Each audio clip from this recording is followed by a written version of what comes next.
What's up, dog? Is this thing on? How you doing, buddy? Good to see you. Doing good, man. Thanks for having me. Good to have you here. If you guys don't know, you're about to know.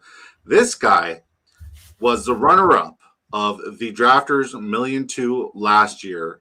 He drafted an incredible lineup that, honestly, I just pulled up the draft right now in the lineup right now, and we'll look at it as we talk.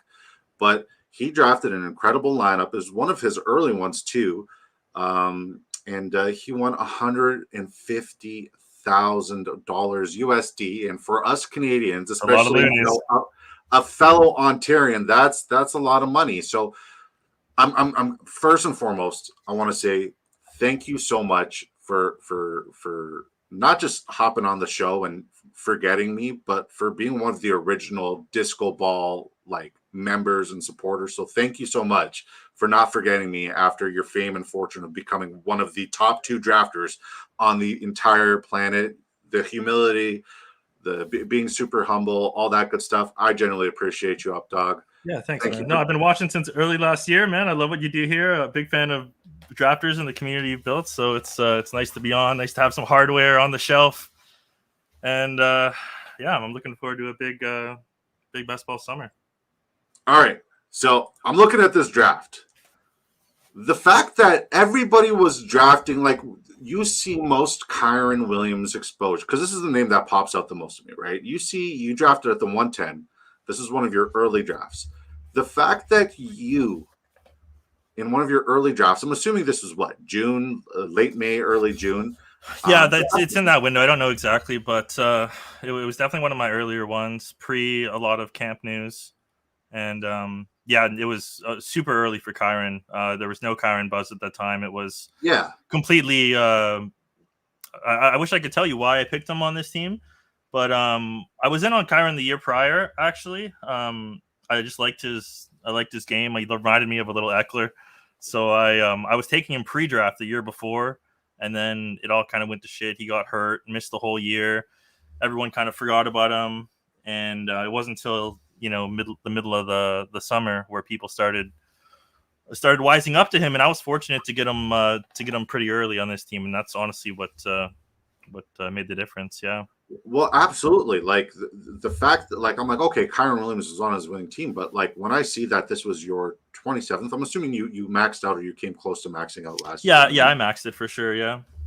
So I'm like, what instinct and intuition told this guy to get Kyren Williams when I didn't see Kyren Williams start getting drafted until second week of August in last year's basketball tournament. So the fact that you did this in June, one, shows that you know your stuff, and obviously it pays off. But two, it also shows that zero RB or hero RB is kind of the way to go. Why have you changed your methodology? Have you changed your approach? By the way, guys, we're queued up in the drafters 2.5 million. The lobby's at 8 out of 12. The moment that fills up, we'll get started on our draft. So yeah, what tell me about your theory, your strategy, all that good stuff, please and thank you. Yeah, well, I'm definitely prone to go zero RB as a baseline. Specifically, PPR sites, total points. I think you kind of need the must-have wide receivers to really compete. So it's definitely my baseline start. This year, things are a bit weird with how priced up all the receivers are. So I'm definitely into some more boomer vibes, grabbing some early running backs and seeing if I can salvage it is definitely something I'm trying to mix in more this year, just because of the market environment, I like to have every build in my toolkit. I don't really go into a draft saying I'm going to do X or Y, but I like to be able to build every kind of team. Yeah, nice. We got a lobby here. We got a lobby. It filled. Shout out to Disco Ball Nation coming in full effect. I will say we have some savages in this draft, so let's recognize these savages. We got Bayou Bengal, really really smart underdog guy who's now come on over here. Use promo code DISCO will double your initial deposit up to $100. It's the best promo code in the business, guaranteed. So Bayou Bengal is at the 101. Yours truly at the 103. Do you recognize any of these other names? I know you're at the 105. Two fat guys. That's I know Jason Quasi, of course. Bitcoin's a regular. Yeah, two factors. 107. Snowman wins all your tickets. He's Yeah. using them now too. Look at him. He's in his Good for first him. draft. Congrats, welcome. Yeah, and then Willie 86 at the 112. So we got 1, 2, 3, 4, 5. We got 7 disco balls, and 3 of them are going to have a snipe show at the very end. I gotta say though, Quasi changed his display picture. I recognize it. It was a cat. It was a cat. I don't know how I feel about this because me and Quasi we battle in these streets, and it was always dog versus cat, you know. But now we got 2 dogs, so I don't know what he's trying to pull here. He's trying to catch me off guard. Oh, there we go. Okay. I will say I did notice it, but I didn't notice it enough to point that out. So very observant of you. But I mean, being an observant guy is Quasi says I was in disguise. Shout out to Quasi. So I learned something new about you leading into us going live today. This is not the first time you placed second in a Drafters Fantasy main tournament. So please tell us about the first time you placed second in one of these tournaments. Yeah, so the year before it was the Drafters Million. It was the Drafters main event or whatever. It was much smaller. It was a $10 entry with about an 8K field. And I just found out about Underdog that year, so I was kind of just dipping my toes in to best ball after draft.com went down. And so I fired 35 bullets, I think, in the $10, and I came second. I was leading the contest from week 10 all the way through all the way through week 16. And then in week 17, it was the Jamar Chase 50 burger game. And I had Jamar Chase, but unfortunately, I was passed by one lucky player. So I'm a 2-time runner-up in the Drafters main football contest. Yeah.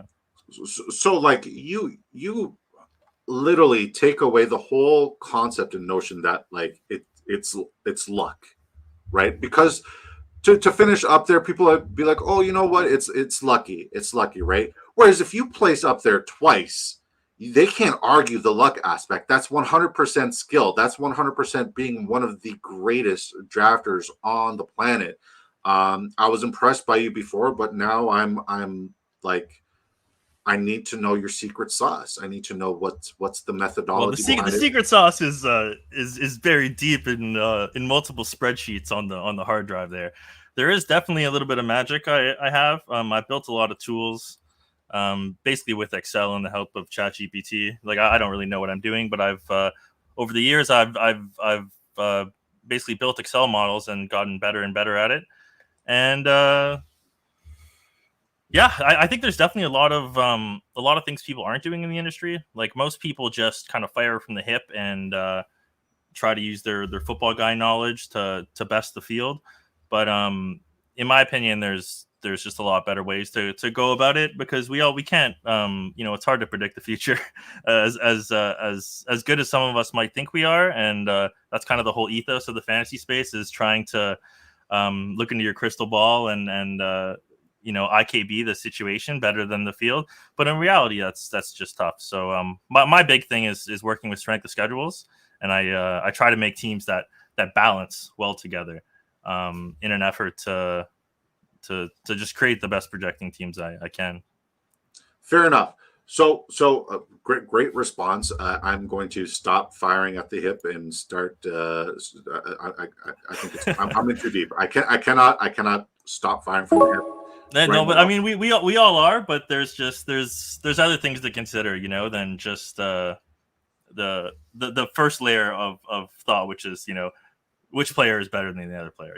It's more about meshing them together, to taking combinations other people don't have or aren't making, balancing stacks. Like I will so my team last year that won, I purposely built a Dallas and San Francisco team. Like I knew going into the draft that San Francisco balanced Dallas. San Francisco balanced well with Dallas. These are kind of things that I build on the back end that help guide me through drafts, and I can, just hopefully build more combos of players that I like and other people don't have. Wait, Cooper Kupp went at the one, the 201. He went as the 13th player overall. Yeah, that's interesting. Dragged him all the way up. I mean, I've gotten him. I have him at the 3-4, so that's a bit much. But I guess he's getting steamed. Yeah, well, I do have him at the 3-4 as well. Typically, he's been going right like around pick 25, 26, 27. Like that's where you'd see him. I was looking for him, but yeah, Willie 86 reaching on him. So I was very excited when you told me Disco. I will accept your invitation, your open invitation to jumping on to your stream and be a special guest. And this is a very, very exciting time for us. I'm very happy that you're here and joining us. But the first question I asked you, I was like, okay, so who do you want on the thumbnail? Like, who would you like on the thumbnail? And who did you say? Davante Adams. Why the hell did you say Davante No hesitation. Adams? Zero hesitation, Davante Adams. I know. So why? Why Davante Adams? So last year going into week 17, I had two teams live. I had my Drafters main event team, which had a really bad week 16. I was in third place, I believe, at the end of week 15, third or fourth, and had a really bad week 16. So I was staring at 11th or 12th place, and basically thought I was dead in the water going into week 17, like dead for first. And I had a mini eliminator team, an underdog. Both of them had Davante Adams. So I rolled into that Sunday needing Davante Adams to go crazy. And I went to the store and I pre-bought his jersey before the Sunday slate. And I had a magical Sunday. My team literally hit the nuts. My team would have won any tournament. BBM, DraftKings Millionaire Maker. My team would have outscored all those teams. And I had a 0.01% outcome week 17. Was 5 points out of first, and Jaden Reed didn't play the second half.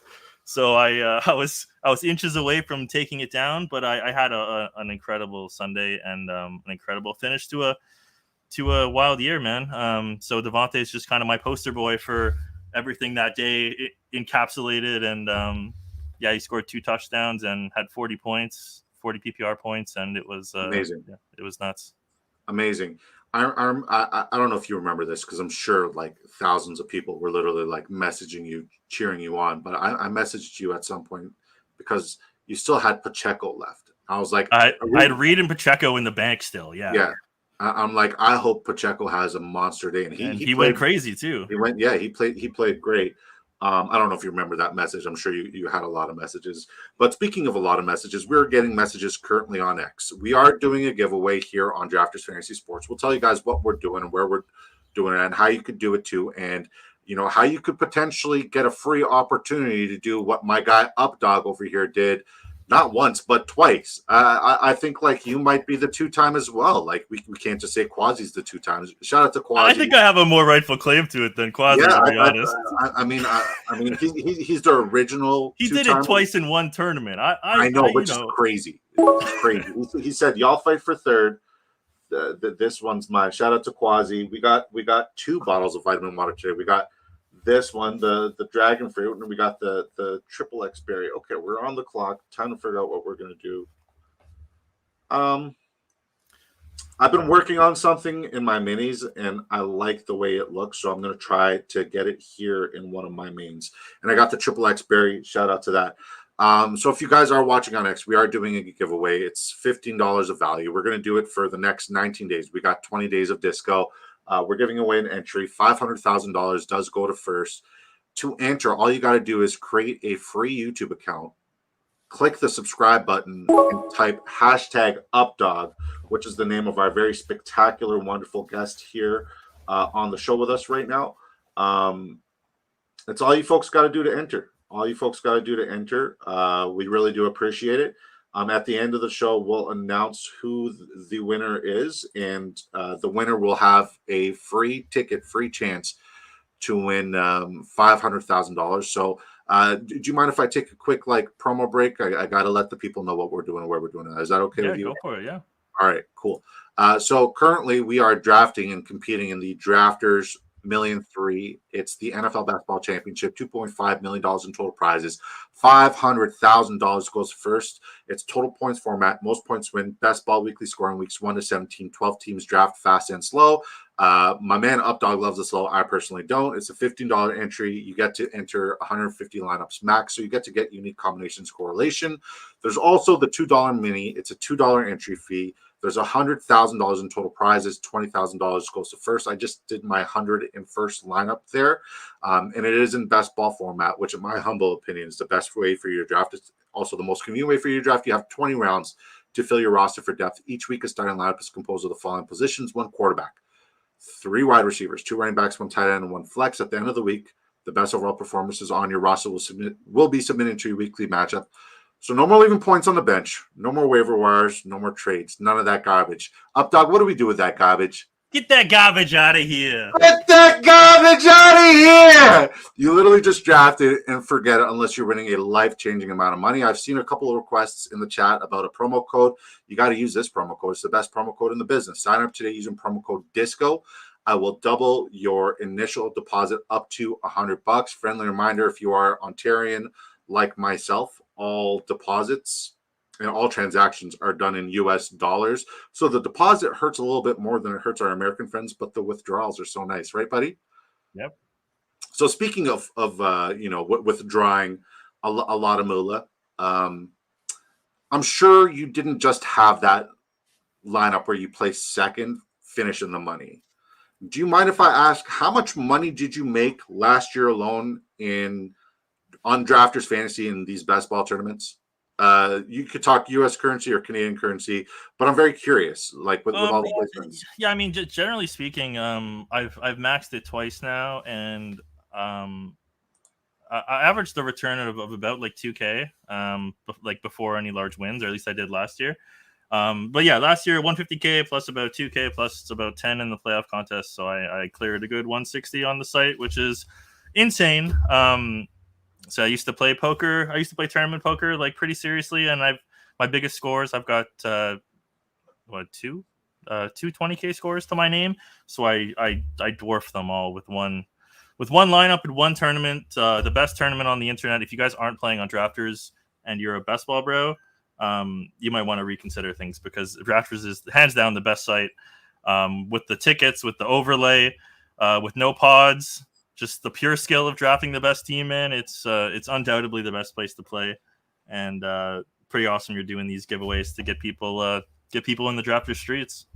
Well, I just want people to see how much fun we're having. By the way, you're on the clock. I don't know if you realize it or not. Yeah. We're I guess we're taking worthy. Fuck. I've just taken a bunch of ADP followers and just build. We're just gonna run it back. We're just gonna have a 0 RB start. You sniped me on Hertz, by the way. I was hoping you came back to me in the 5th. I apologize. Once again, I have been doing something, and I'm trying to get more correlation with it. And it's a team that I really believe in, and a team I really like. So hopefully, I don't get sniped on the way back here. And I mean, like, people will start seeing now exactly what I'm trying to do. So I'm probably going to get sniped, especially since I'm live right now. And I mean, it is tough being live in front of a crowd that's also drafting with you and putting out your hopes and dreams to accomplish something here. But I will say it's made me a better drafting with Disco Ball Nation because of the amounts of times I got sniped. Now, yeah, exactly. Just got sniped. There goes Ingram. It is what it is. With that being said, speaking of streams, where to find you, I just learned recently you have your own pod, you have your own show. Where can we find you? Where can we go subscribe to support Updog and also snipe you? Well, the best place to follow me is on Twitter at Crypto Though. If you saw the threads today, we were retweeting a bunch of stuff. I am hopefully going to be launching a YouTube channel here and join you in the content creation streets. It's just kind of a matter of getting it off the ground and getting it going. So I can't provide a link to that just yet. I used to do some streams on my Twitch account, which is Updog TV. You can follow me over there. But yeah, give me a follow on Twitter at Crypto Though, THO. Yes, sir. Must follow. Great guy. And I'm very excited. I agree with Mossy here, the sentiment of it's about time. We currently have several viewers over on X. If you guys want to enter the giveaway, and also to all of our viewers here, if you guys want to enter the giveaway, at the end of the show, we'll be announcing the winner of the giveaway, which is a free complimentary entry on your boy Disco to Disco Ball Nation. We're doing this for the next 19 streams, so back on Monday. All you got to do is put hashtag UpDog, Get it in the hashtag chat. UpDog, like that. Shout out to UpDog, and it'll be great. All right, UpDog Twitch streams. Fair enough. Mossy was like the only person who would show up and watch me, and this is like 2 years ago. So shout out Mossy. He's a real one, man. He's been supporting me from day one of me trying to get my name out there, and he's become a hell of a player too, man. He grinds in the drafter streets. He came second in the playoff contest. So yeah, big shout out Mr. Mossy. Speaking of the playoff contest, okay, after you learned that you won or finished second in this tournament, you were the runner-up. Was your initial was your initial response to be like, you know what, I'm just gonna put a pause on this drafting and celebrate with my earnings, or what did you do immediately after you realized you won? Did you enter any of the playoff tournaments? Yeah, I mean, I definitely did. I wish I went a little harder, to be honest, because I got quite a bit of bullets in on drafters. I got just over 100, I think. On Underdog and DraftKings, I did I don't know, I think maybe like 40 or 50 bullets each. But yeah, it was still in a bit of a whirlwind, man. And you kind of do just take a step back and count your blessings for a bit. But at the same time, I'm trying to do this to the best of my ability, and there's really no excuse to be taking days off when you have when you have contests to try and win and you have the bankroll to do it. So yeah, I definitely took a little pause, but we're just buying our time for Hot Best Ball Summer, and now it's here, and we get to blast off and chase down these six-figure prizes, man. Fair, and super awesome. So what's the first thing you bought? The first thing I bought, I have a little tradition here with my little cat who's sitting right beside me. Back in my poker days, whenever I'd win something, I'd go upgrade the cat tree that I had. So I'd buy a bigger, just more elaborate cat tree. So that was the first thing I did. I went and got my little kitty a little upgrade. And honestly, I haven't really bought too much, man. I'm like an OG crypto guy as well. So I've essentially made and lost like fortunes in crypto. So I'm a little desensitized to the numbers on the screen and the six figures and all that. It's almost like I've just made back money that I've lost, So I haven't been in a hurry to spend it, but it was pretty wild, man. Definitely changed my life, and gave me a nice little nest egg to kind of build my future out here. But no, I haven't really bought anything too exciting. I bought a bunch of parts for a new PC I'm gonna build. Like a $2,000-$3,000 gaming setup. So I'm pretty excited for that. But no, nothing crazy. No boats, no jet skis. No sports cars. no Lamborghinis or Ferraris. No 1/5 of a Lambo. No. No, I've just been buying just like some crypto and stuff, and certainly wanted to invest quite a bit into the football season this year. I don't know how much I'm going to get in for, but I'm probably going to have like $20,000-$30,000 worth of action, which is a little fucking nuts. Sir, you can't swear on my channel. No, I'm totally kidding. Apologies. You're must. All you want. It's Disco After Dark.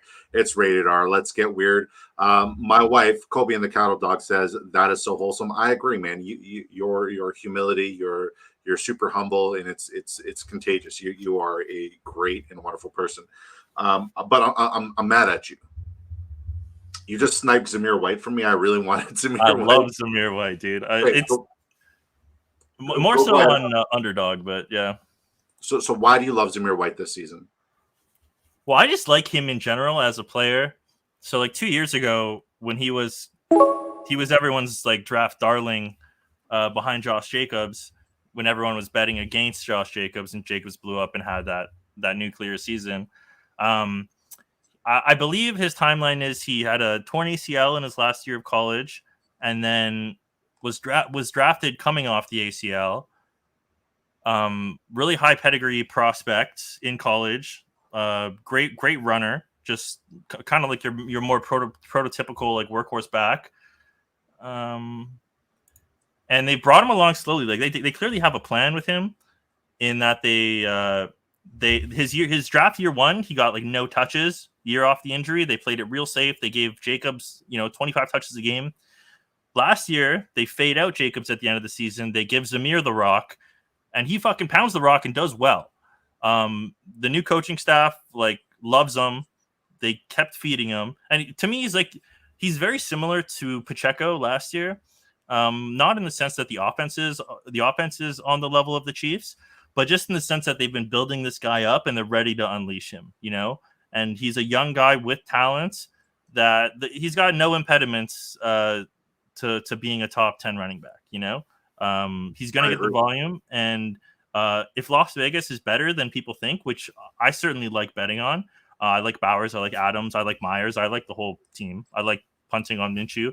I just think he's a great pick. I'd rather have him on underdog, to be honest, just because of half point. But I think he's a great pick in this range, and he's the exact kind of guy I want to target in this little running back window we have here. But that being said, all these guys have really good bull cases. Moss, Connor, Swift, the Pittsburgh guys, the Tennessee guys, Brooks. To be honest, I really do like them all. But I do tend to lean Zamir in quite a few spots. Yeah. Now, dare I ask, because this is part of your secret sauce, but I'm just asking for a friend, and 50 viewers both on YouTube or 51 viewers both on YouTube and X right now. Who's your Kyren Williams this year, bud?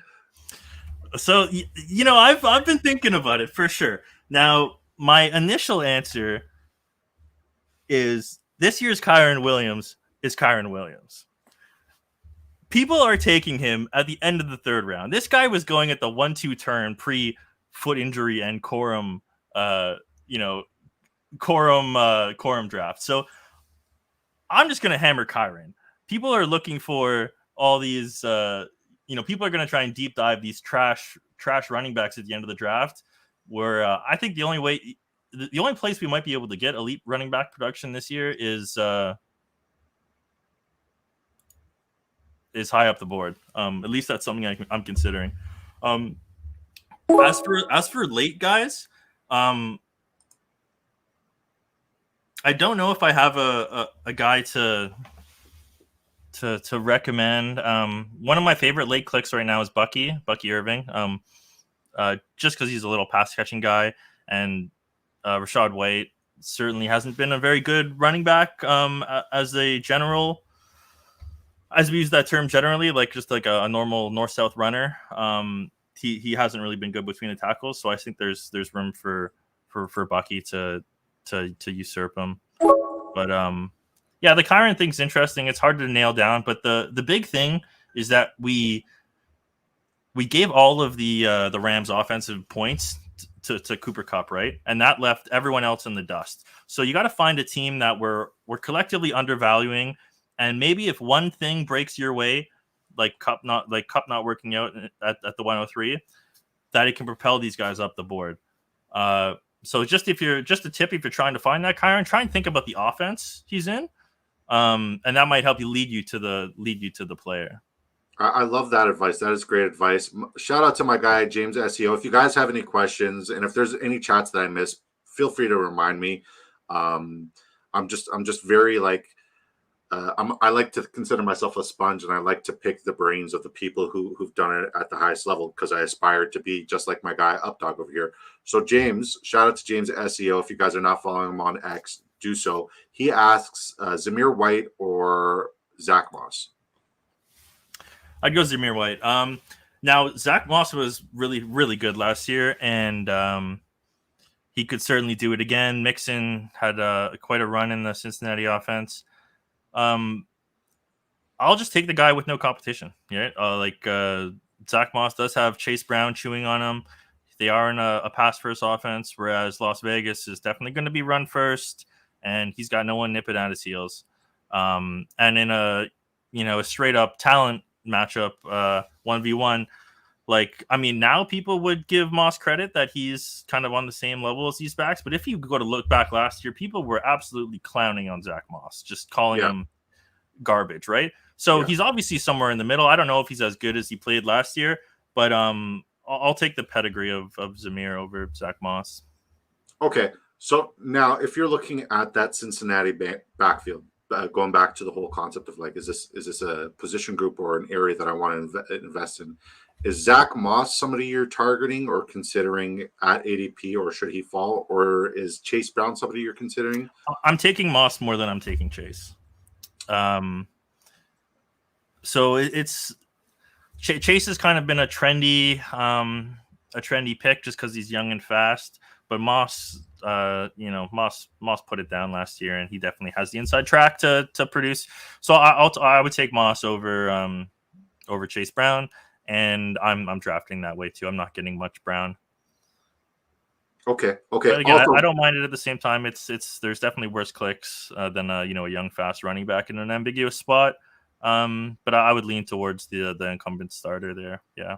Okay, I respect that. I'm on the opposite end of the spectrum. I'm definitely higher on Chase than I am on Moss, but I have my reasons. I'll go over my reasons, but I just want to address the group. If you're just tuning in, if you're just hopping in, if you're watching on X, make sure you put a hashtag UpDog so you can win an entry or have an opportunity to win a ticket to tonight's giveaway. It's pretty much a free. If you think you know fantasy football, if you think you can outdraft, some of these really, really good drafters, we're going to put our money where your mouth is. All you got to do is put hashtag UpDog in the YouTube chat and make sure you're subscribed to the channel. It's super easy to create a YouTube account. It's free. It's free to subscribe. All you got to do is put hashtag UpDog. And you know what? Let's just do hashtag UpDog anyways, because you are such an incredible guest right now. You are not keeping anything close to the chest. You are dropping knowledge, giving advice, and that's what we're all here for, right? Is to really pick your brain, pick your knowledge. And if you guys have any questions in the chat, feel free to ask them. We do have shout out to James Young. He's got some funny commentary. He says Bucky Irving is he's right. It's but again, Kyren was a small guy too. The NFL is kind of moving this direction a little bit away from size and towards speed and shiftiness. But yeah, it's hard to project these little guys to have big roles, understandably. I agree. You know how much exposure I have to Bucky Irving? Single digits? Less. Zero. Yeah, I mean, I like him, man. I think he's a good play. He's super cheap. He's one of the guys that I was in pre-draft, so it's a little bit of bias for sure. Just kind of holding on to my priors, but yeah, I like the spot for him. Fair. I mean, I totally respect it. I can see the world, because like I didn't see the world where we were going to get any sort of production from Kyren Williams whatsoever. Right, but it happened, so I can definitely see where, like, I'm not against it. I'm not saying I don't like it or anything like that. I could see a world where it can happen. I'm not there yet. Do you think that he'll start climbing in these draft boards come August, early September? Bucky, as we get closer to the season, or do you think he's going to stay put? Well, it's kind of hard to say because even if we get good camp news, like we already have him penciled in as the RB2. So I don't really know what would happen if, like if he showed out in camp and started getting hyped up, does he rise to like the 12, 13? Maybe. But I would think just because the depth chart is like the depth chart's so empty that I don't know if there's much room for him to rise because we're already kind of giving him that role, Yeah. Like with a lot of these things, we are basically assigning these players value like today, like Ray Davis going where he's going now, right? Like I click him here. He could be the RB4, Yeah. We're just giving him the RB2 job because he's young and he's good, allegedly. But a lot of these guys can be terrible picks retroactively, in a month from now, right? Totally. Look at Leonard Fournette from last year. Yeah, yeah, that was a bad pick for all of us. I mean, dude, I took a lot of them. It was he was on your winning lineup. Yeah. Look, that lineup was super thin at running back too, and it need every last point it could get. Absolutely. And like Jamal Williams, 0, Fournette, 0. And even having seven 7 running backs on this team. I should have had more. Like it was, like looking back, obviously the Claypool pick should have been a running back like every time, but I was on a little Claypool arc back then, so I'm certainly not one of those guys clicking Claypool this year. This year though, he is off my board. He's dead and buried. But people are clicking on Claypool because rumor has it in minicamp and OTAs he's doing awesome in Buffalo. Yeah, I mean he's just Claypool, guys. I wanted to give him the benefit of the doubt as a good Canadian boy, but he's lost that privilege, and I will not be clicking Chase Claypool. I'd rather have what's his face? I'd rather have Mac Hollins than Claypool. I liked Mac Hollins last year. Now I don't like, and I liked Claypool last year as well. I don't like either one of them this year. I really don't. All right, so we got another question from the chat. Shout out to Willie86, another Ontario fella. He's up in Welland, near Niagara Falls, if you're not familiar with the area. He says, who do you think starts for the Raiders, Minshew or O'Connell, asking for a friend?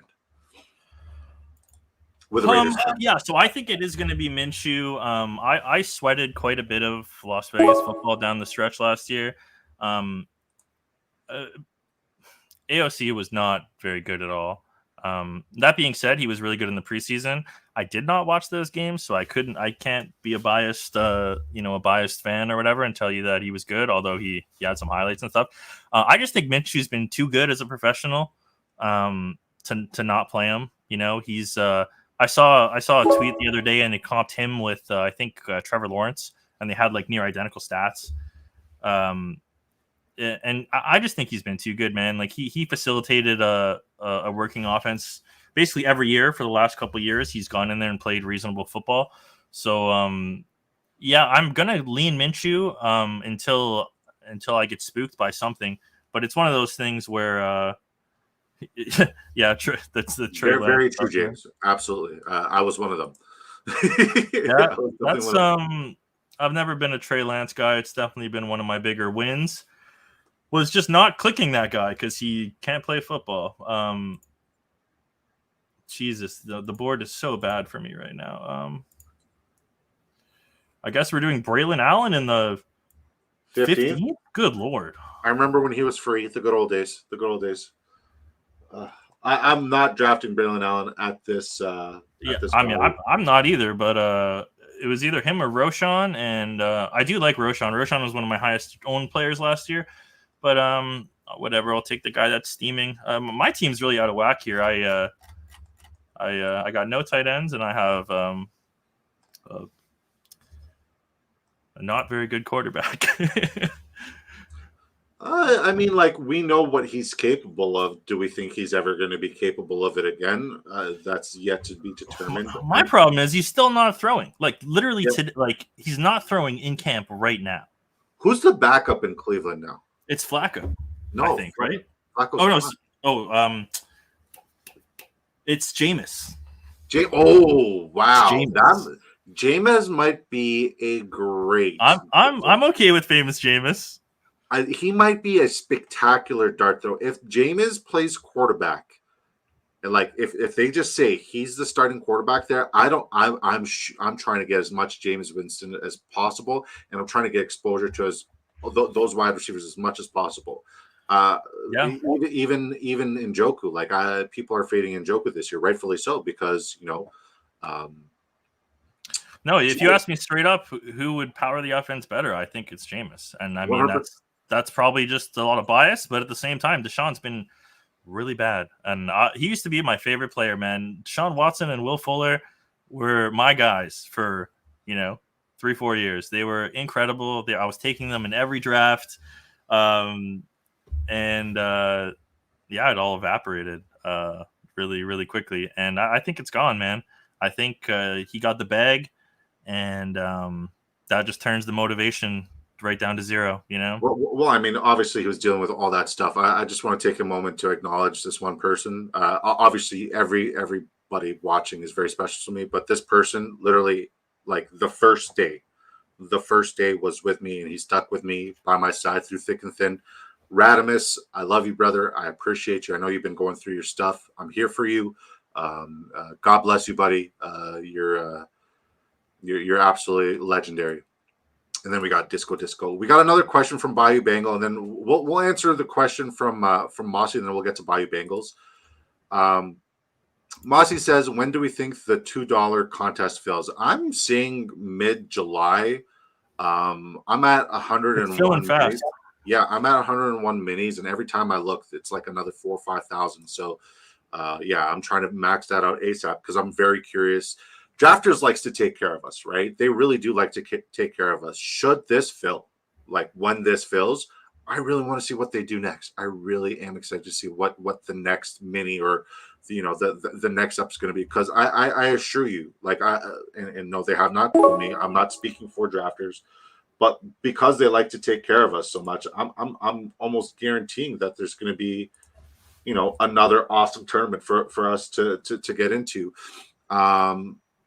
Yeah, great question.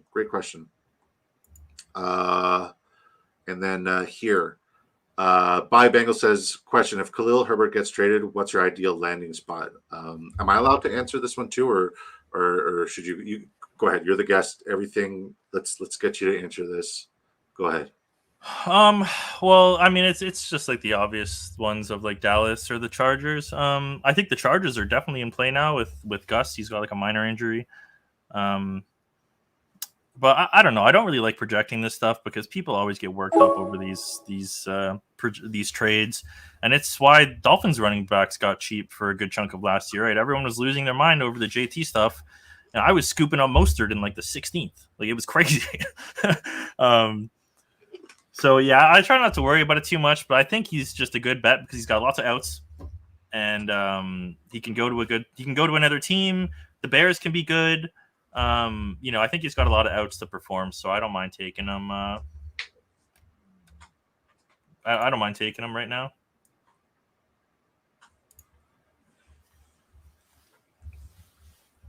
We got to salute Radimus. Hope everything's golden. Yeah, these are great questions. I agree, Quasi. I'd like to see a weekly winners format. I don't know if like the devs are ready for it, but if they are, that would be super, super cool. That would be super sweet. Drafters' main issue is that they put so much money up in their main tournament, and they increase the size every year that you can't really go on having new contests when the main contest doesn't fill perennially. Especially if there's an overlay. Yeah, but that being said, the Drafters Million is the best best ball tournament to play, hands down. Now, that's coming from a guy who's come second in it twice, but I prioritize this tournament because it's the best tournament in the industry. And if you're a best ball grinder and you're maxing BBM or you're maxing the DK Millie and you're not maxing this tournament, you're punting. Like, you are not playing optimally if that's what you're doing. Like me going back last year, I wasn't bankrolled to max all these tournaments, but I sure as hell maxed the Drafters main. I maxed the DK $10 or whatever it was because it was cheaper, and I only had like 30 bullets in BBM. You just got to pick your spots, and dollar per chance to win, unquestionably Drafters is the best place to play. So just a recommendation, if you are trying to get into best ball and you want to focus on specific contests, or you have a limited bankroll, unquestionably the best place to put your money is in the Drafters Million. Overlay, tickets, no pods, it's unquestionably the best place to play. And if you do get lucky, you do have a little intuition on who might be this year's Kyron or Puka. You can have a bunch of teams up the leaderboard and have 17 weeks of a great time and hopefully a lot of money. There's really nothing quite like the sweat of tracking your team and watching it climb the leaderboard. And so I'm fortunate. I've been in that spot twice. Not many people get to experience the Drafter sweat. But as a guy who's experienced it twice, it's so much fun. And I highly recommend, if you are choosing between tournaments, there's a clear and obvious number one priority for me, and that's the Drafters Million. Awesome. So is there that was a great shout out to Drafters, by the way, and I'm going to capitalize on that. Make sure you sign up using promo code DISCO to double your initial deposit when you do sign up on Drafters today. Great. Like I agree with everything you just said. The sentiment's bang on.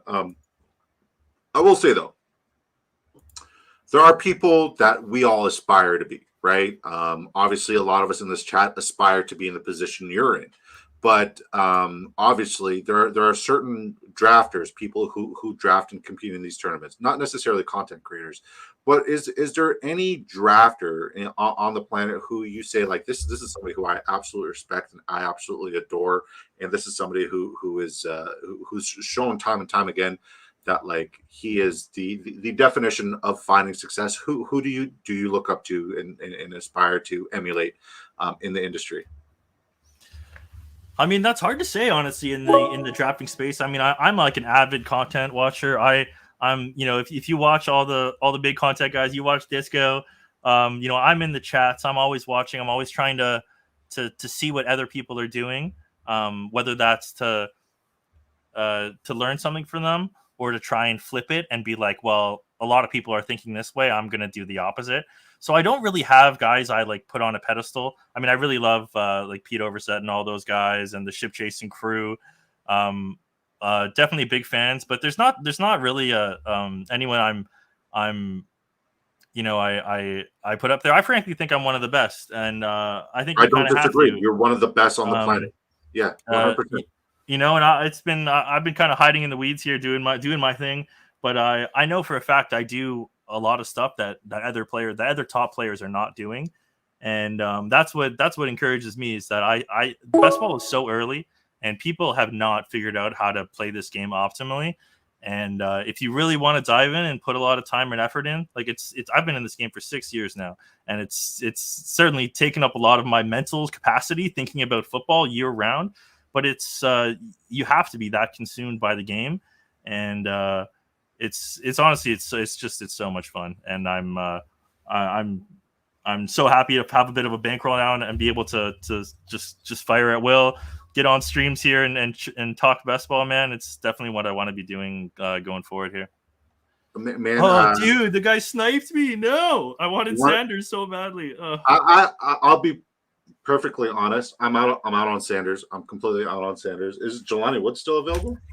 I mean, you still got Tucker Kraft. You still got Dawson Knox. Theo Johnson. I just took I took Bryce Young, and I had Brooks, so I was hoping I'd get Sanders, and then I got a little cute with the Seattle stuff. I was like, oh, I'll push it around, but it's no big deal. We'll get some tight end 3 we like, and we'll be happy with it. Yeah. Well, that's amazing. I think you should probably get Jonathan Mingo because he's completely free, and I don't think anybody should write him off. I think he still has some value. You disagree? That's a click I'm very hesitant to make. Okay, it's okay. It's okay. I don't even know what your build is right now. How many? Yeah, I'm not taking another receiver. I'm grabbing a tight end for sure. Okay. How do you feel about Eric All this year, the tight end? So Cincinnati's interesting. So I don't know much about All. I know he's like got a decent receiving profile. Gesicki, yeah, maybe I should take. I mean, Gesicki figures to be the tight end 1 there, but that Hudson kid was also really good last year. Tanner Hudson, he was excellent. Yeah, so that's my problem is I think there's just too many heads to feed, and I'm not ready to put my flag down on one of them. I mean, I'd really like to, but I just frankly I see merit for all of them getting clicked, so I'm just not going to click any of them for now. This is a great question by Mossy. When can I buy my Updog ranks in spreadsheet? Is that something that you felt? Never? So I've never looked at another person's ranks, not once. Never have, never will. Like I've been a Spike Week sub for years. I've never even opened their rankings page. To me, it's complete garbage. If you're relying on someone else for rankings, you might as well just pay the rake, you know? I mean, you can definitely get an edge by setting ranks and being sharps, but the game is playing versus ADP. So all I care about is what is ADP now, what was ADP, what's the future ADP going to be, and what do I think relative to that. I'm never going to look up a ranking system or produce a ranking system because I'm not going to make projections. It's just not going to happen. It's not of any use to me. All I care about is what the market decides. And that's ADP, and I will make my decisions based off that. I love that. That is great. Great advice, solid point. W up dog for that point. Okay, so remember what was it? 2 days ago, I was about to go live, and you showed me one of your drafts. You sent me a screenshot of one of your drafts on Underdog, and I pointed Yeah, out the tight I end. killed Juwan Johnson, man. Yeah, I pointed out the tight end. I was like, I have zero exposure to Juwan Johnson. I'm not a fan. I'm not there with you. I don't like it. But because you like him, I'll get exposure to him. Same night, I get exposure to him. He goes down for a significant amount of time. I don't know what the Dude, it's bad vibes, man. So I'm doing a bunch of slow drafts right now. I'm in about 50 BBM slows, and the first two I finished. So the first two that went quickly and got done, both of them I have Juwan on them. And it's not like I'm clicking the guy every time, but literally the first two drafts I finish, both have Juwan Johnson, and then now his leg got blown off, or I don't know what happened, but so I say that to say this. How about Holker? Would you invest in Holker, the rookie tight end there? I've never even heard that guy's name before. He's the tight end 3. I mean, they got 2. They got Taysom. Well, I don't really consider Taysom Hill a tight end. Yes, he'll line up at tight end from time to time, but he really is a running quarterback and a running back. For sure, yeah. I wouldn't necessarily consider him a true tight end. Don't they have like Foster Moreau too? They still have Foster. Yeah, they brought in Foster Moreau, but Holker's been impressing a lot in camp. I would look into that name. Interesting. I don't know the name, so he's on the radar now. Yeah. Yeah. I mean, I would look into that name. Obviously, give me your feedback if you're in or out on him, or just don't sabotage my shit. Like, don't be like, yeah, I'm all in on him and then not draft him, right? Just be like, I'm going to sabotage Disco. Hey, I'm in on Theo Johnson now, though. He's getting clicked. He's part of my arsenal. So thanks to you, we're going in on Theo. I mean, shoot, we were in on Theo. Of people were, but yeah, I love me some Theo. His drum beat's just starting. It's just picking up. Yeah. I'm not drafting him the moment he goes into round 19 because he's been like one of my favorite round 20 picks. Well, so that's something that I think you should keep doing. Now with tight ends, it's a little weirder because they don't have like the breakout ceiling. But I've done this in the past where like there's a guy I really like. Like last year it was Tank Dell. I love Tank Dell. He was one of my biggest smashes, and I was taking him early and often before camp, before the hype. So I was getting him free in the 18th. And when he got steamed after the preseason games, he started going in the 15th, 16th. I started backing off. Retroactively, bad process. If you like guys, it doesn't matter if they go in the 15th, just take them. Right? Like, because if you would have had that mentality with Kyren and Puka and Tank Dell, just think of the theoretical dollars you left on the board just because he went up 3 rounds. It really doesn't matter. Anything past round 14, it doesn't matter. So, with slight ADP adjustments, like if Theo starts going in the 18th, who cares? Just click him. He's either a good click or a bad click. And if you have the priors that this guy's good, I would say just stick to your guns because it really doesn't make that much difference if he steams up 3 rounds. Now, if he steams to the 12th or whatever, I mean, a tight end's not going to do that. But generally speaking, sure, then it's a bit of a different scenario. But in general, I think if you like guys and your guys start steaming, there's no reason to stop clicking. If anything, the market's giving you more conviction that this is a real thing. And I would say just double down and keep adding. I like that. I like that a lot. And that's very sound advice. And I believe you just changed my opinion. So thank you for your advice. We're all learning from you because you're literally one of the GOATs. I know you're too humble to admit it, even though you did say, like, I am one of the best drafters. But you are one of the best drafters on the planet. And thank you. I appreciate it. I'm so glad that, you were a disco ball before, you placed second in this tournament, and you still are part of the family, and you're still part of the community, and we're very lucky to have you. I speak for myself and everybody here that's tuning in, all 61 people on both YouTube and on X. Like, thank you for blessing us with your presence. Let guys put W up dog, spam W up dog in the chat. He deserves it. This guy is the absolute best. We're also going to catch up on a couple of chats that caught my eye, and I know, guys, I'm not as interactive with the chat as I usually am, and I apologize, but this show 100% is for me to pick this guy's brain because it's such an incredible opportunity for all of us. I like this comment. You down with ADP? Yeah, you know me. Like that a lot. And then the moment you said like you were super high on Tank Dell, I'm like, fuck, I should have listened to Adrian. And Knifey last year in May, he's like, man, you got to draft this Tank Dell kid. He's insane. You got to draft this Devon It's the 18 real kid. deal, man. Yeah. I'm like, nah. I don't want Kyron Williams. You got to get nah. I don't want you. You guys are the same person. Hey man, he's got a little bit of ball knowing in him. You know, there's a lot of art to projecting this stuff. You know, and that's what's so much fun about the space is really you know, if you could just look up a guy's targets per route run and have your answers, you know, it would be pretty straightforward. But you have to dig deep. You have to watch the college Div 2 games with Clayton Tune and Tank Dell, and you know, you have to pill yourself on these prospects, and you got to dig deep, man. You got to find these diamonds in the rough. A-Chain was a great target last year. Let's say, especially when he started getting his ADP started going down with the Taylor stuff. Tank Dell was a smash. Like as soon as we heard that CJ Stroud asked them to draft this kid, like alarm bells should have been ringing in your head, right? They should have been, you know, you should have been like, okay, if this guy knows what he's doing and he's good. Again, we didn't think that at the time, but if you just make a couple logical conclusions that this quarterback's good and he's requesting this guy, and you put on the Tank Dell tape, man, like it was pretty easy to get Tank Dell pilled. It just took a little effort, you know. So just do some digging, especially right now, pre-training camp is when you can get the best values, because as soon as training camp starts, all this stuff is going to become public. So if you really want to get your prospect takes dialed in right now is the best time. Okay, so how do you feel about this sentiment right here? If a QB, Adrian Fidesz says, if a QB you like specifically asks for a wide receiver, you want that guy. It's why you should be smashing Keon Coleman this year.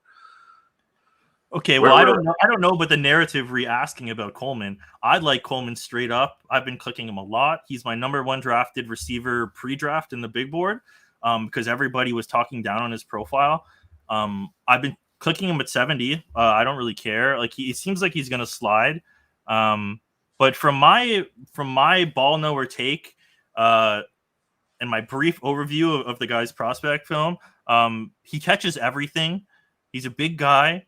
He's fast. I mean, his 40 time wasn't fast, but I saw his next gen game speed was fine. He's good. He had terrible quarterback play in college, and he literally has like a 98% catch rate. Like this guy is gonna be good. He's gonna just chew up targets. I don't see an issue with the guy at all. And if I find out Josh Allen asked to draft him, I'm gonna have like 50%. Yeah, I'm like, I didn't know that was the case, but Adrian gets all these insider, like Adrian's inside scoop is this kind of like particular detail, and then everything going on with MetLife Stadium and the turf monster there that keeps just taking ACLs and MPLs. He's very, very particular. Hey man, it's I'm wise to that stuff too. Like I'm a dome bro. I'm looking like, especially for playoff contests, man. I don't want these outdoor cold games. I want my guys in domes. I want them off turf, like, you know, or if I have a running back, sure, give me some Chicago Bears, you know, nice grass on the field, right? Like, breaking news. Apparently, and this is breaking news for me. Apparently, Alan texted Coleman, "You're the guy I want during the draft. I'm here for it. I'm here for it now too." I think I've got so much Coleman, man, and I love to hear that. Let's go. I don't have enough. And just based off of that, I'm investing now, and I think we just pushed him up 10 picks. And so like he's the guy this year that a lot of. So I like fading like the big touts in the space. I like fading what everyone's doing. If like the Trey Lance thing is the biggest example where everybody was just falling over this guy in the 7th round.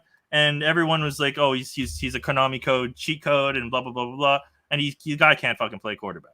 Now we have everybody shit talking Keon Coleman. You know, he's in line to be the Bills wide receiver 1. The Bills traded down twice because they knew they were still going to get their guy. You know, they were not worried about someone reaching for Coleman. He was projected like what mid late second, and they added depth to their team. They got their guy. Dalton Kincaid's still a target monster. Like they're gonna have a fun offense, and I think Keon Coleman is going to be a really good pick. I mean, it's too bad he's so expensive, but I mean, I'm down to ride with the kid. Even if he slides, I'll just martingale. I'll just add more. It does seem like his ADP is going down, but I'll just keep buying. I think. I think the same way you guys feel about Keon Coleman. I feel that for BTJ Brian Thomas Jr. I'm very high on him this year. I just need to take one brief second to shout out a guy who's been saying hi to everybody in the chat. And you don't have to do this, but I appreciate you for doing it. Thank you for doing that, Bayou Bengal, who is one of the greatest fantasy minds I've ever had the privilege to speak to. If you guys are not subscribed to my guy, seriously, go do it. And if you guys need a reason to subscribe to my guy, here it is. Here's the reason. Oh, man. Look, I got some man meat for this guy. This dude is going to. I got some man meat for that guy. I appreciate you, brother. That cracked me up the other night, man. That was really fun. It's great. Shout out to Bayou Bengal. Make sure you guys go give him a subscription. You need to create a segment on your channel, Bayou, where it's like, I got man meat for that guy. Use that particular clip. That shit will go viral, dude. That shit will, like, anytime you put my man meat guy or whatever, something like that. It's do it. So you've been a fan of the show. You've been a supporter of the show for forever, since we started. You know how this goes. We're going to look at the Disco Balls drafts, and we're going to give them feedback, and we could go through it together, or it could be your show since you're a special guest. But with that being said, I know we've taken up a lot of your time, and you got a lot of drafts to do. Do you have time to go over some of our Disco Balls drafts? Yeah, I'm good, man. I got lots of time. Just got to check my slows real quick and make sure we're not timing out. But let's go. We're good. Let's go. That's amazing. Thank you. Okay, guys, it's great time. We got 1, 2, 3. Man, I'm so happy I got to draft with Snowman. I didn't pay attention to any of his picks, but I really want to see what he did because I haven't drafted with Snowman forever. Yeah, we got some interesting teams here for sure. I'm just going over them. 6. This isn't my best work. I really don't like my draft whatsoever, but the knowledge learned today was absolutely spectacular. What did he say here? He said, man meat pick of the week. Ooh, I like it. The top sirloin, putting the sir in sirloin as the man meat pick of the draft. I like it, man. I like it. Great marketing teamwork here for my guy, Bayou Bengal. Did you guys go subscribe to Bayou Bengal? Do it. Subscribe to him. All right. So we'll start with Snowman089. I'll tell you who he drafted. You tell me who you like. Give a grade. You know the deal. D- to A+. If you love it, you love it. If you don't like it, give him reasons why you didn't like it. So he goes with a 3-7-7-3 build. This is Snowman089's first $1.3 million draft. This guy maxed out the mini last year in like early June, which was incredible. So he goes CJ Stroud, Jared Goff, Matthew Stafford. Running back, he goes Jameer. I go again on my own. Jameer Gibbs, Josh Jacobs, Raheem Mostert, Bucky Irving, Roshan Johnson, Damian Pierce, Trey Sermon. Sermon's an interesting pick. Wide receiver, he goes Puka Nakua. What was it? Nakua Matata. Love that. Tank Dell, Christian Kirk, Jameson Williams, Curtis Samuel, Brandon Cooks, Marvin Mims. Tight end, he goes Dalton Schultz, Colby Parkinson, Hayden Hurst. Talk to me. How do you feel about his draft? Yeah, I don't mind it. It's a good team. I would say I probably like it if we thinned out some positions and added more receivers. I mean, it's always tough going like 2 QB, 2 tight end, but it's generally what I prefer for drafters. Now here, 3 tight end is definitely okay here. And yeah, he stacked up all his QBs except for what he's got he's got Goff stacked too. So it's a good team as is. I would trade 1 running back for 1 receiver. So I'd go 3-6-8-3, but okay. It's a good build. He's got all his QB stacked up. He's got 3 late tight ends. It's got the firepower to win for sure. I would like to sprinkle in one more receiver there is what I'd say, what I'd recommend. Yeah. So what's the final grade? It's a B+. B+. All right. Cool. Good draft, Snowman. Good to have you back, buddy. People are saying so. Congrats on your free tickets, Snowman. Yeah, like your next one.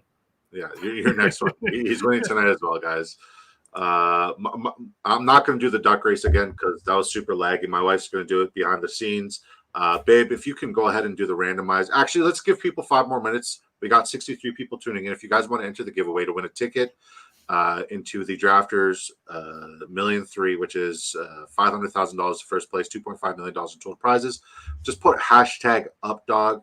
Even if you already put hashtag UpDog, just put hashtag UpDog because I'm so grateful for your time here. All right, Willie86, he goes with a 2.693. Quarterback, he goes Lamar Jackson, Gardner Minshew. Running back, Kenneth Walker, David Montgomery, Ramondre Stevenson, Tyler Algier, Tyrone Tracy, Justice Hill. Wide receiver goes Devontae Adams, Cooper Kupp, Zay Flowers, DeAndre Hopkins, Jacoby Myers, Jerry Jeudy, Jermaine Burton, Rondell Moore, Greg Dortch. Tight end, he goes Pat Freiermuth, Taysom Hill, and TJ Hawkinson. Talk to me. So I love this team. This is a very strong team, and this is what you want to be doing in cumulative, okay? Now he reached for Lamar a little bit, but that's just to set up the Zay Flowers stack, which is cool. He also did the Cooper Kupp thing at the 1-2 turn, which is bad because people were getting him at the 3-4 turn. But whatever, man. Get your guys. I'm not going to harp on you with that. The build is awesome. We have Lamar and Minshew. So you're spending capital on your elite and you're completely punting your QB2, which is what you want to do on drafters. You generally speaking don't want to waste a lot of capital at your onesies because you really only need one of them to be the guy you need. Like you might get lucky and get these two guys that balance out in ping pong perfectly, but that's way more unlikely than just getting the one guy who crushes all season. So just generally speaking, you want to build thin at the onesies. He got his elite. He backstacked with Gardner and Devontae Adams, so that's a great QB room. His tight ends are really nice. Freiermuth, Hill, Hawkinson. Huge fall in Hawkinson. Just a good RB room. And the capital spent at running back and wide receiver is really well balanced. And I like keeping it to 6 running backs there with your couple studs, your Walker, Monty, and Stevenson, and then just playing the volume game at receiver. This is a really strong team and one that I think can compete. Yeah. Final grade. It's an A. Yeah. I like it. If you didn't have Kupp at the 1-2 turn, I'd give him an A+. But Sure. we'll dock him a half mark. Yeah, Hawkinson at 180, man. That's fine. Like I've been clicking no Hawkinson, but at that price in a 3 tight end build, yeah, let's go for it. Rookie quarterback, even if he comes back from the pup, like he's still going to be solid after week 4. And he can just be a guy down the stretch you need, right? He can be a late season hammer. And we think we generally don't think about things that way for drafters, but it's just as important to catch the guys that catch fire at the end of the season. And believe me, you do need those guys. Like last year, I had Pacheco and I had Jaden Reed, who both just started playing, post week 10 and just getting everything. And you have to have those guys in whatever. Well, I mean, Jaden Reed had a couple of flash weeks, but nothing like what he did down the stretch. I completely agree. Yeah, we are really happy for you, Snowman. Appreciate that, man. Haven't seen any Kupp Adams stacks at the turn. Wanted to try something different. I respect that. Definitely unique.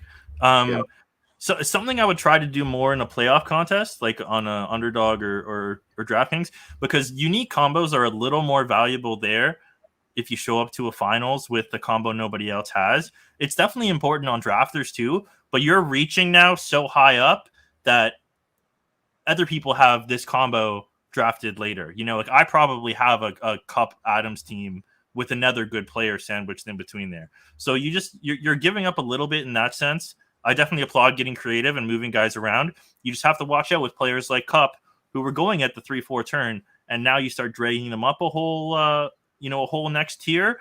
All of a sudden, you might be one of the worst Cooper Kupp teams if Cooper Kupp ends up being the guy you need. Great advice, great feedback. I'm sure everybody here is extra appreciative of the extra time you're taking right now. So as am I. Let's look at Bengals. Then we'll look at Anthony's. Then we'll look at Quasi's. Because I know Quasi is the one who introduced me to you. So shout out to Quasi, aka the 2-time. I actually invited Quasi to hop on stream because this guy's so bright and he's been loyal since the first day as well. He's a gamer, man. He Yeah. he always makes my lobbies tough. I try to avoid him when I'm Yeah. when I'm drafting. Well, he's in every single one of my lobbies. He makes me better. He is so knowledgeable. And if you play the dailies, so Jace and Quasi are probably the two biggest crushers of the daily contests. And it was something I wasn't doing a lot of, mainly just because of bankroll and being like tired of drafting all summer. But you'll see me in the daily streets this year, and the two guys you got to watch out for, Jace and Quasi. They're playing every slate, and they're often winning. They're often winning the slates. Fair. And if you guys aren't familiar with that concept, it's essentially like a DFS, but instead of having salary, you have it's actually a draft, snake draft, where there's 6 people in it. There's still a buy-in. It's super unique. It mixes and marries, the fun of drafting, but you get to do it in the season, and it marries the fun of DFS and it combines it all into one. Once again, if you want to do it, use promo code DISCO. We'll double your initial deposit. All right, let's look at Bayou Bengals lineup. He goes 2-5-10-3. He goes hard in the underdog streets. Bayou Bengal. All right, you guys will probably catch each other in the BBM over there. But he's just come over to drafters. This is his 7th $1,000,003. He goes 2-5-10-3. So the 5 RBs is he's also very bully RB. Like he loves the RB start. He goes Anthony Richardson, Trevor Lawrence. That's where Lawrence went. Christian McCaffrey, Jonathan Taylor, Joe Mixon, Alvin Kamara, Chuba.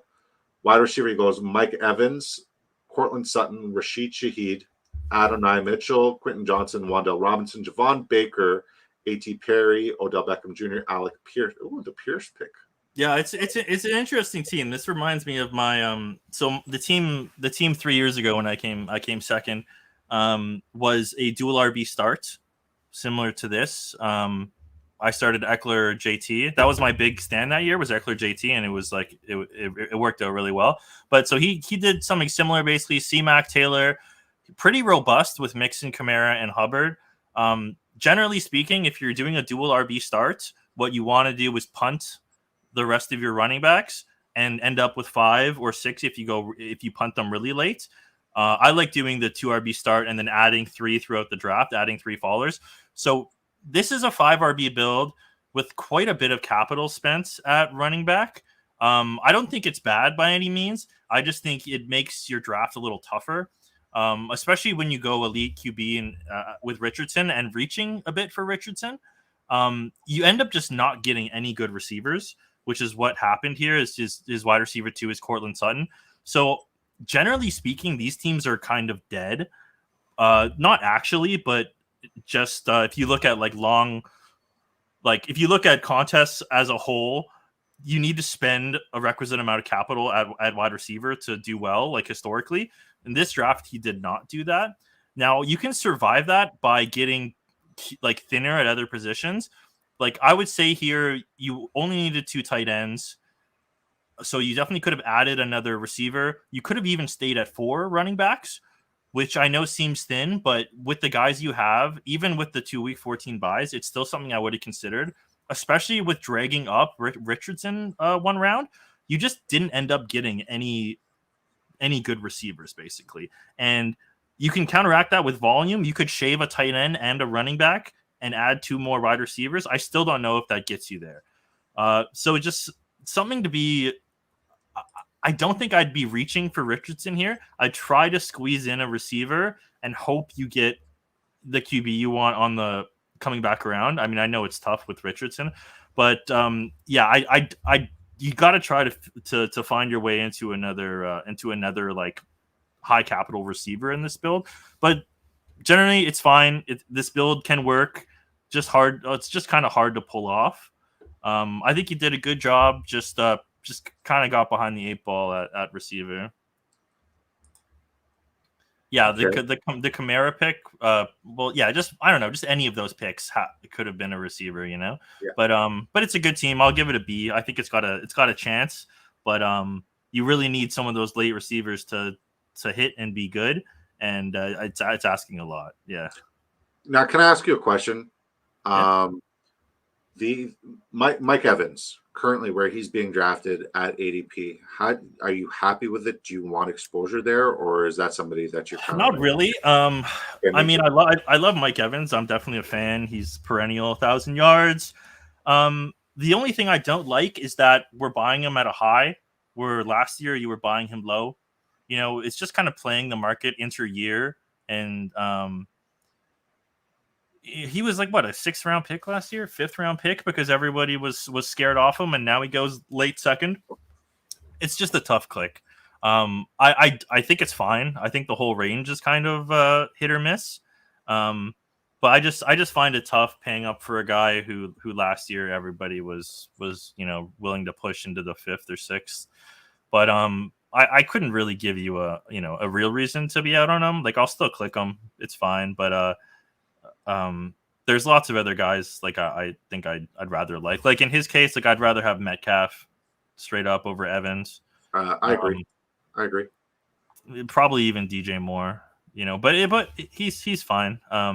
It's I can't really pick it apart. Whole range is tough. But, yeah. Hey, he's his anchor, and if Mike Evans has a hell of a year, this team could be very live. If Absolutely. Mike Evans is a top 5 receiver on the season, he only needs to fill 2 more wide receiver spots, and he's got enough players to make that happen.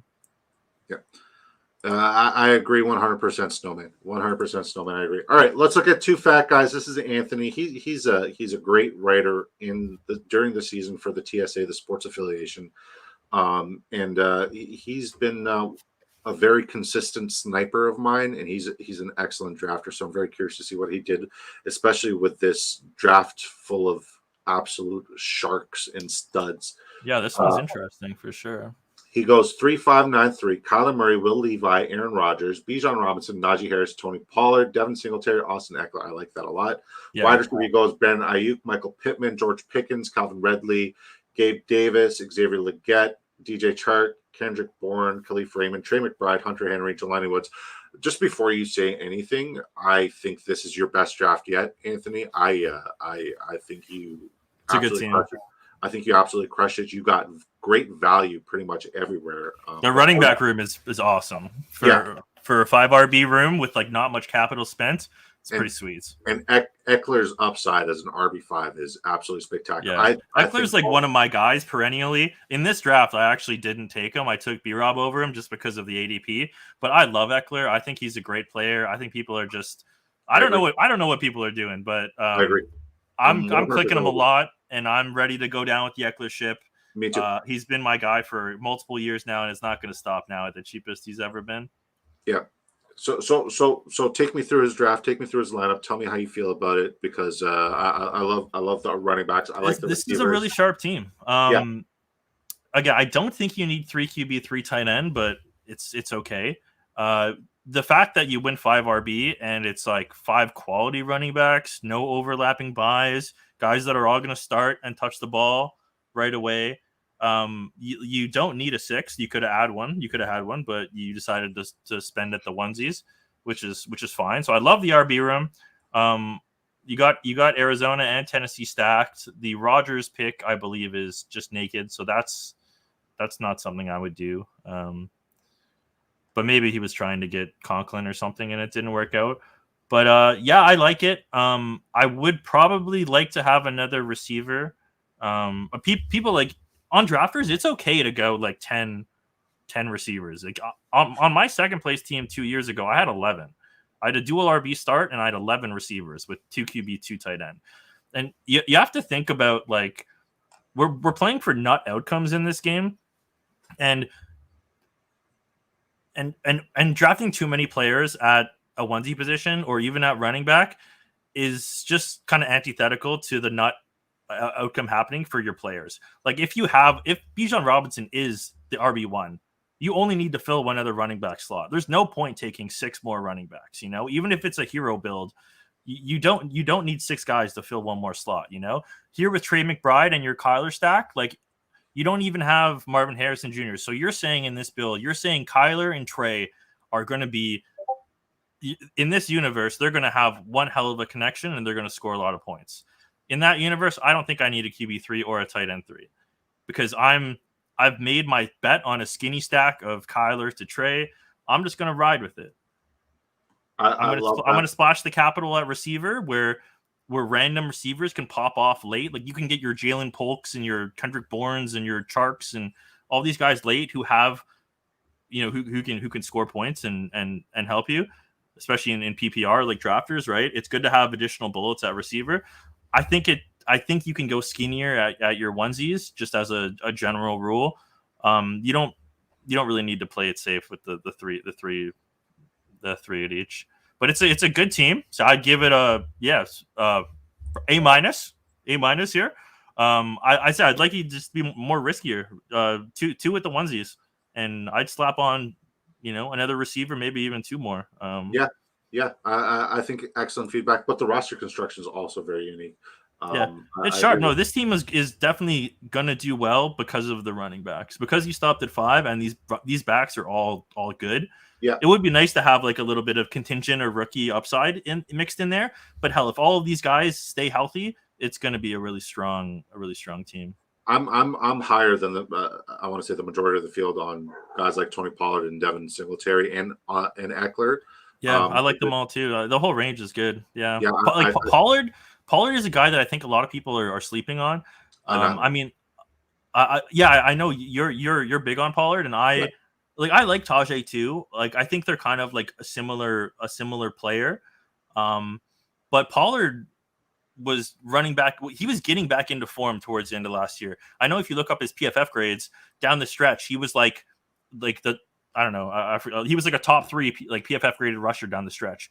And the Cowboys were just pass happy. They were doing their thing. They were finding CD and Ferg and Cooks, and they just played that way, But Pollard is coming off his leg injury. He slow burn to get started. He kind of started to find his form at the end of the year, and now we're going to be a year and a half removed from his injury. He could be a fucking smash in this Tennessee RB room. That's what we've been saying like all offseason long thus far, since we've been smashing Pollard every chance we possibly could get, and I'm mad that you got him and I didn't. Last year, he was essentially learning how to walk again before he got on the field. Yeah. I was completely out of. I was drafting no Pollard last year, and I was drafting a lot of CD. It was a really easy dichotomy to make, where if one of them fails, the other one succeeds. 100%. And one of them has a broken leg. Exactly. And we're drafting him in the second round. So I was taking CD all over the place. Yeah, absolutely. So he's going to be back healthy. He's going to have a lot to prove. He's on a new team. They're going to be pass happy. They're going to want to push the pace. They're going to want to use Pollard and Tajay like the backs they are, which are little scat backs, right? They're going to run these passing offenses. They're going to have dump offs. And I think Tajay is more, it's like the Blake Corum thing where you draft a guy, like you want one running back and you want your backup running back to be in the same mold as your starter. Like you don't want the Thunder Lightning. You don't want the complementary backs. You want the A and the B. You want the guy who can fill in and do the exact same thing as the first guy. So I think that's what you get with Pollard and Spears. Like they're kind of a similar style player, and I think that gives Pollard the edge because that just means he has a backup rather than a guy who's going to mix in on snaps. 100%. Speaking of A and B, Jerry Bagshaw just broke some news to me. I don't know if he broke it to everybody else, but shout out to Jerry Bagshaw. Use your freaking free ticket, dude. He says Gibbs has a soft tissue injury. This might start shooting David Montgomery up the boards. But yeah, excellent advice. I agree, James. 100% great advice. Very sound. I think Quasi's next, then my team's Quasi's next, then your team, then mine. Yeah, we'll figure that out. Quasi goes 2-6-10-2, exactly the kind of build that you were talking about that you absolutely love, right? He goes Brock Purdy at a delicious value of pick 130. Justin Herbert, Isaiah Pacheco, James Cook, Tajay Spears, Kamani Vidal, a.k.a. Isaiah Spiller 2.0, Dylan Lobe, Deuce Vaughn, Deuce, wide receiver A.J. Brown, Marvin Harrison Jr., Ladd McConkey, Tyler Lockett, Joshua Palmer, Jalen Polk, Zay Jones, Jalen Tolbert, Jalen Hyatt, Jawan Jennings, tight ends, Travis Kelce, Dalton Kincaid. I did not see that. Bully tight end, yeah. I did not see that. Yeah, it's interesting. I like it. Quasi's a sharp guy, knows what he's doing. It's tough to make it's tough to make bully tight end work in cumulative. Generally speaking, I think it's a better play for playoff formats where you want to try and sneak a tight end through, sneak an elite tight end through, or capture these elite tight end touchdowns. Like I was saying before, you don't really want to spend a lot of capital at one onesie. And when you're going bully like this, I think you are. Now, that being said, this year is probably the best year ever to do it just because we have this dynamic of 5 or 6 guys we deem as elite tight ends, and their price is kind of congealed into this little range, which is kind of nice because you get the elite receivers that go off, and then you have a window where you can go running back or you can go elite tight end. So I think it's better this year than in past years, but generally speaking, it's something I try to avoid in cumulative contests. But again, I've been doing it. It's fine. Especially if you do it quasi here, it does, and really tack on the volume at receiver. Like, kind of similar to the other build. His RB, at least his wide receiver 2 is Harrison, but his wide receiver 3 being Ladd at a huge discount, which is really nice. Might have saved the team to get wide receiver 3 Ladd. Bunch of players I love. Like, I love Polk, love Hyatt. Tolbert's fine. He got the stack with Jennings. Really strong team. RB Capital is it's there. He's got his 6 running backs. I maybe would have went 7, but it's hard to say. You didn't really have a choice. And some of those guys like Lauby and Vaughn are, dogs to even see the field. But if he gets carried by Pacheco, Cook, and Spears, which is kind of what you're asking for, like drafting for nut outcomes, you might as well just assume these guys are going to work. You could add another 2 more running backs, but if Pacheco fails, you're not going to win anyways. So I think it's fine to keep it to 6, and you definitely need some things to break your way. But it's a good team. Thin at QB, thin at running back, bully tight end, and a lot of good receivers that I like. So well done, Quasi. Quasi gets an A. He knows what he's doing. He's a stud. Yeah, I also think the value at Dalton Kincaid was incredible. He got an 8 picks past ADP. Yeah. McConkey is huge, man. Getting McConkey in the 80s is exactly what this team needed, and he gets them stacked up with Herbert. It's a good squad. 100%. He said he was hoping for Mahomes to fall so he can pack for a stack there, Pacheco, Kelsey, and Mahomes snack, but he got sniped and saw Kincaid fall more than half a round. I think he played it perfectly, and it shows. It's a great job. Right. Exactly. Once you get a little unorthodox, you just have to know how to navigate from there. And he did a great job at keeping his capital low on other positions like running back and QB. He's like, I'm not investing at those positions because I've overspent at tight end. He made sure to get his receivers handled. And we're just going to let the cards fall the chips fall where they may when it comes to the QB and the running backs. Either they hit or they don't, and if they hit, the team's live. Absolutely. All right, let's look at your lineup, and then we'll finish off with grading mine, and then we'll announce the winner of tonight's giveaway. You go with a 3-7-7-3 build. Take me through it. The whole squad, top to bottom, boss. Yeah, so I like starting 0 RB.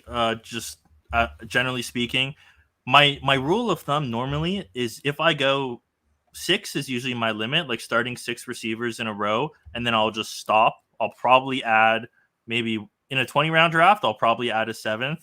But for me, going 7 wide receivers in a row is something I literally never do, and something I would. But frankly, there was no one I liked on the board, so I just took a 7th receiver.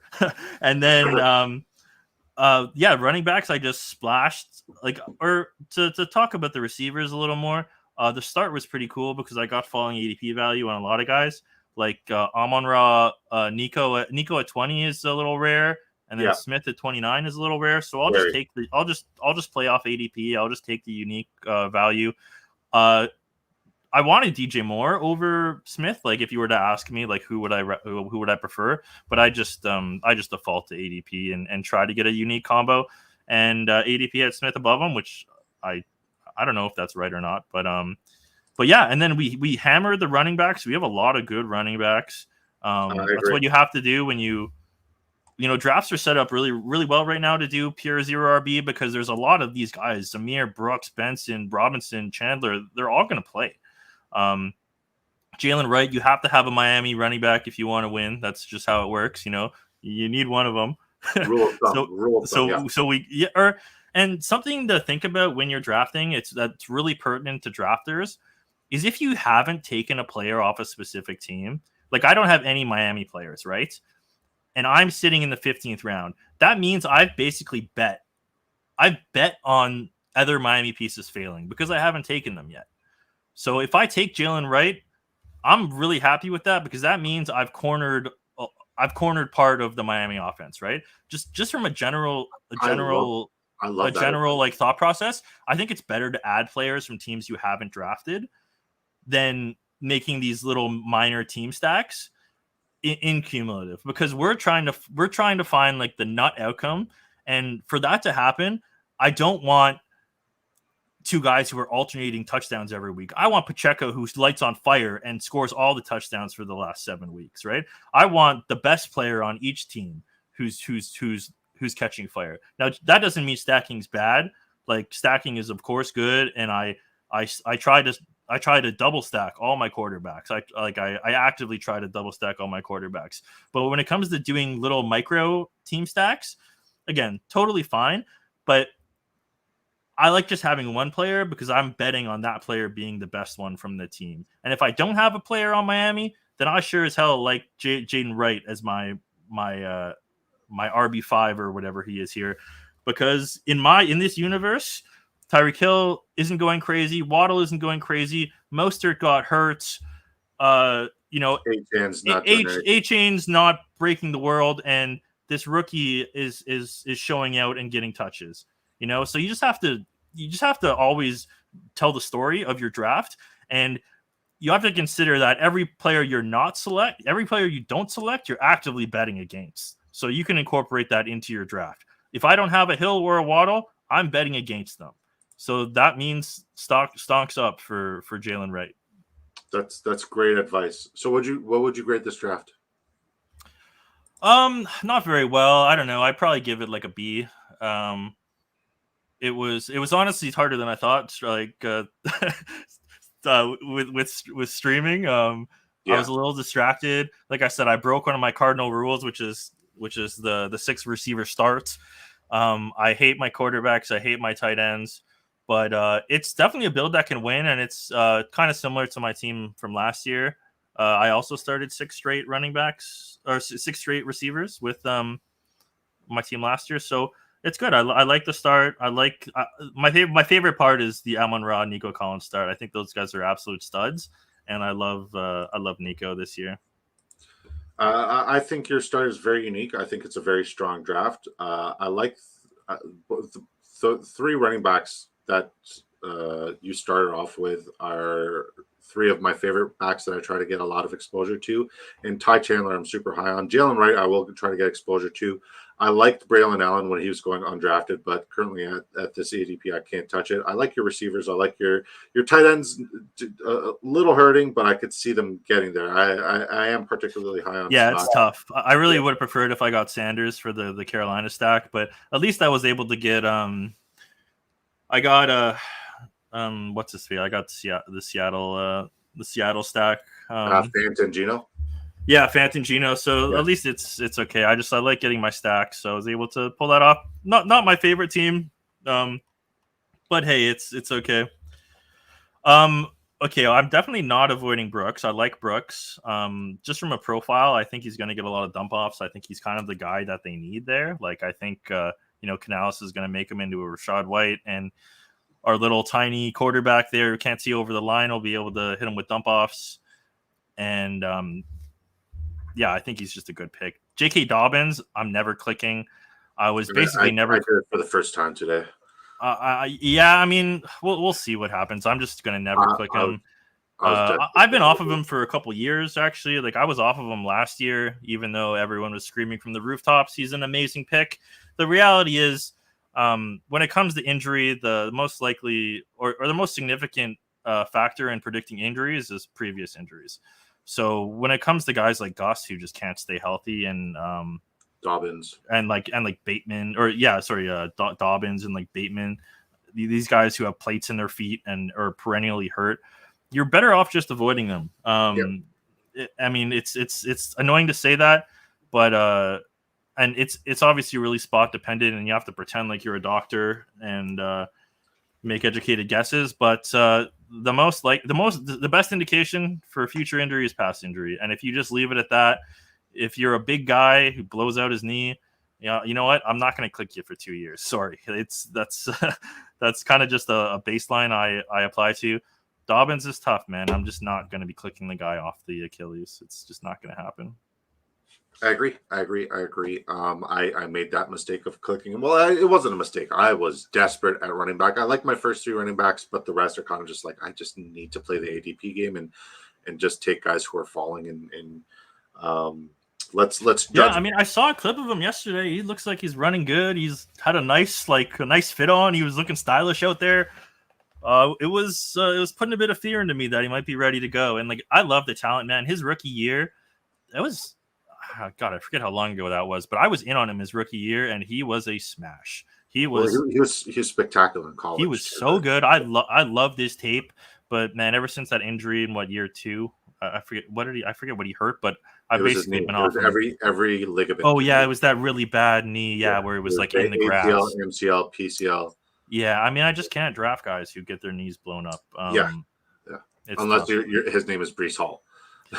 Yeah, I mean, even Breece. I was fading Breece in the 3rd round last year, and that kind of worked in the sense that I bought him when he dipped to the 5th. I was also buying Javonte just because he was going pretty late. And like it's kind of annoying, or not annoying, but injuries in football, it can also work to our advantage. Like if you get a guy like Brooks, more so for a playoff contest, but if you get a guy who gets eased in at the start of the year and starts coming on at the end, like Breece Hall, it's a really good pick in a playoff contest because you're getting a discount on him in the draft. And then he's also not going to get hurt the first 6 weeks because they're slowly bringing him in. And when you can get these guys, when you can get these guys who get their notch turned up to 11 in the weeks that matter, that's pretty nice, especially when you get a discount on them. So guys like Breece, maybe Hawkinson is a kind of a guy like that this year. There's certainly merit to taking them because you're getting such a value. It's just I find them tough for them to click, especially in cumulative like drafters. I'm more happy to click them on in playoff contests where you want that late season upside and you don't really care about the injury in June or training camp, right? Like you have half a year to get healthy and get playing. But for us, for cumulative on drafters, you want to avoid the injury landmines. It's one of the biggest things you can do. You got to avoid dead roster spots if you want to win these tournaments. So speaking of injury landmines, Nick Chubb, smash or pass? I have 0. I'm clicking Jerome Ford basically every time. Yep. I love Jerome Ford. Not this time. I've got 0. I literally have 0 Chubb. I haven't clicked them once this year. All right. Honestly, thank you so much for covering everybody's team. Now it's time for the finale. My team and your team. I could see it happening. I really can see it happening with your team. So I go with a 2-7-8-3 build. We went 7 running backs because we were in desperate need of running back help. They were going, especially where we wanted them. So quarterback, we go Jalen Hurts, Kirk Cousins. Running back, we go Travis Etienne, James Conner, Jerome Ford, J.K. Dobbins. I hate that pick. Audric Esteem, first share of him. Miles Sanders. I got quite a bit of Miles Sanders. Alexander Madison, also my first share there. Wide receiver, we go Jamar Chase, no matter what. Deebo Samuel, DK Metcalf, Brian Thomas Jr., Jahan Dotson, Michael Wilson, Demarcus Robinson, Demario Douglas. Tight end, we go George Kittle, David Njoku, Dallas Goedert. Yeah, I like it. So I do have a couple things to pick apart. I don't like the 3 tight end. I know why you did it because you liked Njoku and then Goddard fell back to you, so you might as well for the stack. But it's tough. Those are premium picks, and I think I'm happy with just with Kittle and Njoku. But you got to complete your stack, and sometimes you got to go for it. So understandable. The running backs, I think you did a good job for the late capital you put in. you drafted guys that are going to get on the field and play. Like you mixed in some upside with Estime. I don't really know much about the kid, but I like him as a bet in the Denver backfield. Carolina, I think, yeah, like who knows? Sanders could be the guy. Everyone's off of him now. He's undrafted. He's going to see the field for Carolina or another team. You know, he's a Khalil Herbert, right? He could be shipped out of town and be getting touches somewhere. Madison too. He's in line to be the RB2 allegedly. I think I like Laube better, but again, I don't really know. I'm just kind of feeling out the situation. Don't really know enough about the spot, but I like it. Jerome Ford's my dude. I'm clicking him all day. I think he's going to end up in like the 8th. You know. I agree with you 100%. That value is too good to be true, so I'm going to smash it every chance I can get. Yeah, I think he's an incredible click. Like, it's taken him so long to flip Chubb. Like, are people out of their minds? It's taken like 2 months to flip Chubb. Yeah, it seems crazy. Like, I don't know. I just click him every time. He's a good pick. He doesn't have to be that explosive. He just has to get on the field and run some touchdowns in.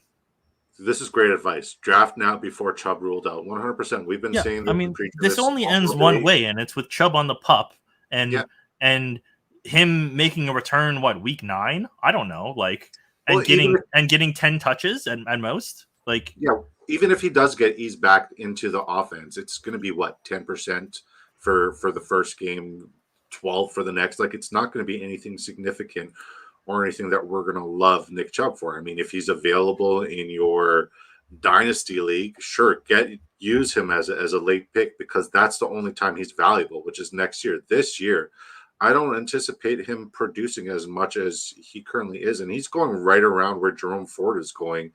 Maybe he's dropping a little bit now, but I was getting now he's going to like the, I don't know, 140s, 150s. It seems sometimes.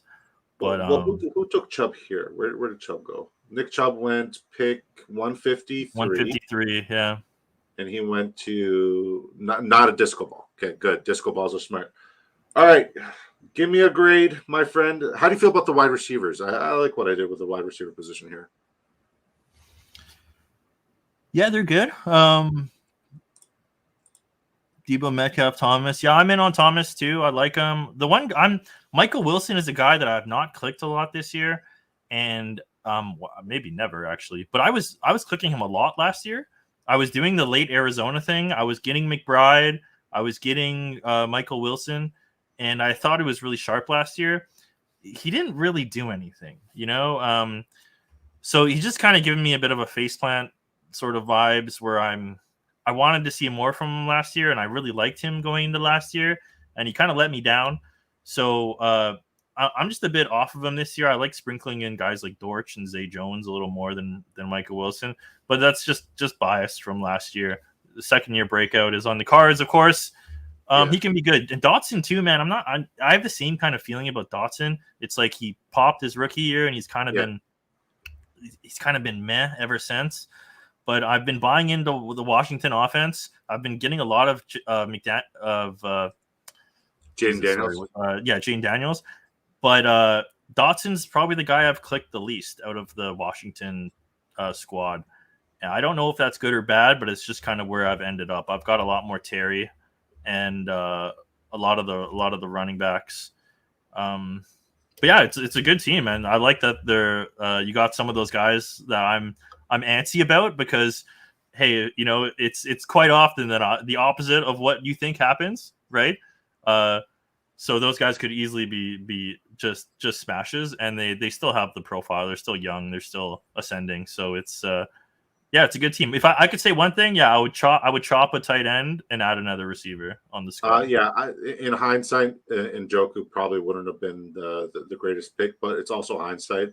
I don't hate this team. I really don't. It's not my best work, but I don't hate this team. And to touch on your point from Michael Wilson, looking back at like everything that transpired last season, he was pretty hurt early on in the year, and then towards the end, as he started ramping up and getting healthier, like the JSN, but obviously not at the same capacity and level as JSN, along with what's the quarterback's name there, Kyler. Along with Kyler, we started to see him spike and start performing the way we expected and hoped he would have done. So Yeah, I think was should it he week be- 17 he had a spike, or like maybe it was yeah, 18 or something. but But like he did have a week. Yeah. it was gradual. It was gradual, right? He gradually started performing a little bit more, and I think I saw enough that should he be healthy, and I'm betting on him being healthy with this draft and this pick, that as a wide receiver too, in on an offense that's going to have Trey McBride getting a lot of attention. Obviously, Maserati Marv getting a lot of attention. They Yeah, are he's very much a fall through the cracks kind of guy, and he could be in line for a lot of targets considering how defenses are going to be playing the cards. Yeah, I think where he's,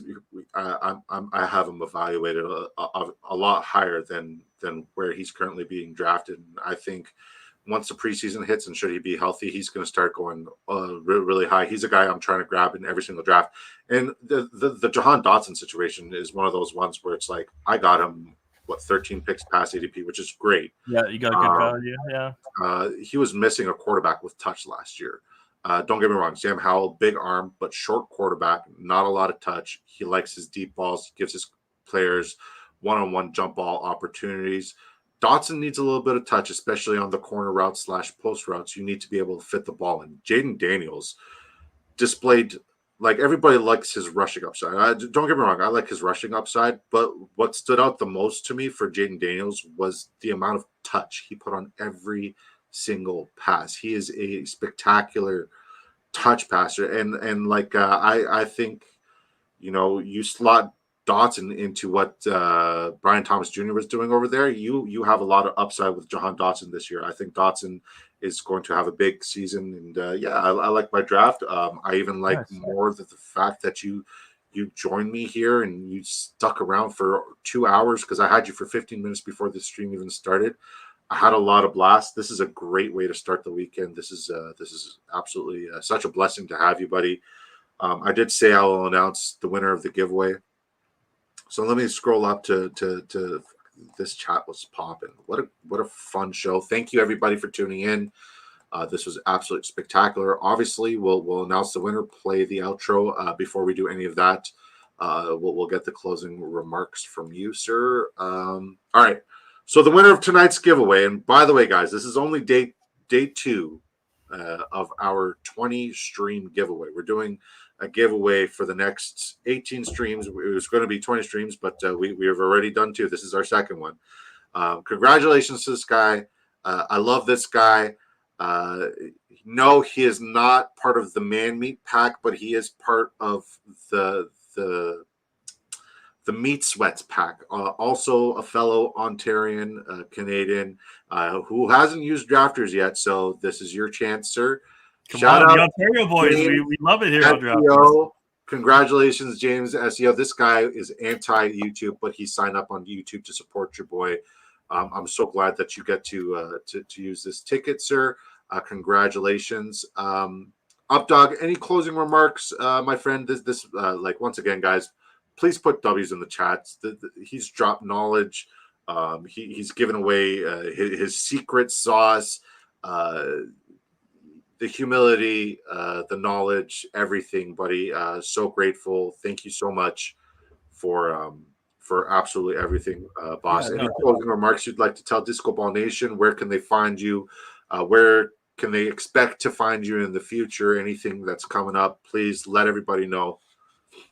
Yeah, what up? So thanks, guys. Thanks, Disco Ball Nation. Thanks, Disco, for having me on. I'm a big fan. I love watching these streams. I love all things best ball. I'm such a grinder. I'm in these streets, been in these streets for 5 years, man. I put in the work. I got rewarded. It's really that simple. You just got to dive in, devote some time, some money, some get some gears turning in your head. Find a unique angle to attack these contests, and man, you never know. You could have a run out like I did last year. And the tournaments are getting bigger. The prizes are getting bigger. It's only getting better for the best ball industry. So thanks everyone who came out and supported me and said hi.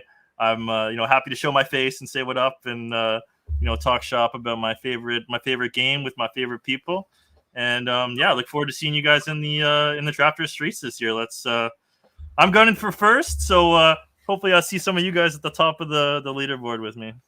Well, I mean, You got as good as chance as any of us, but obviously you've been at the top forever, and I don't anticipate you're going to fall off the top of the mountain. You are absolutely brilliant. The insight, once again, was like unparalleled. It's absolutely incredible, and you know you have a home here with Disco Ball Nation, no matter what, forever. Like whenever you want to come back, stop by.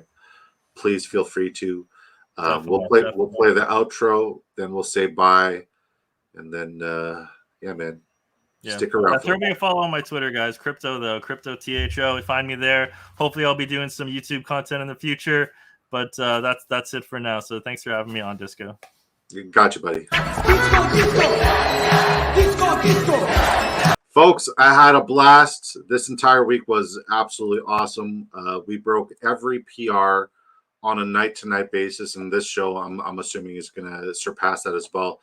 It's been an absolute blessing. This is why we're doing 20 nights of giveaways. But I got to fund these, okay? So we're taking Saturday and Sunday, not to go off, but to earn money to fund these giveaways. And I'm going to continue to earn money to fund these giveaways because I have a blast rewarding you guys for blessing me with your presence, your time. Thank you, guys. We'll be back Monday, 7 p.m. Eastern Time. Up, dog. Thank you so much for everything, honestly. Thank you for your friendship. Thank you for your appearance. Thank you for your insight, not even just on the stream. On the stream was absolutely amazing. This is for everybody to watch, like even watch back, because you dropped so many Easter eggs of just pure genius, right? So guys, make sure you guys go follow him on Twitter. Make sure whenever he does make his own YouTube channel or wherever he starts doing his live content, you guys got to support that. Thank you so much, brother. Disco Ball Nation, thank you. I freaking love you guys. Until next time, peace.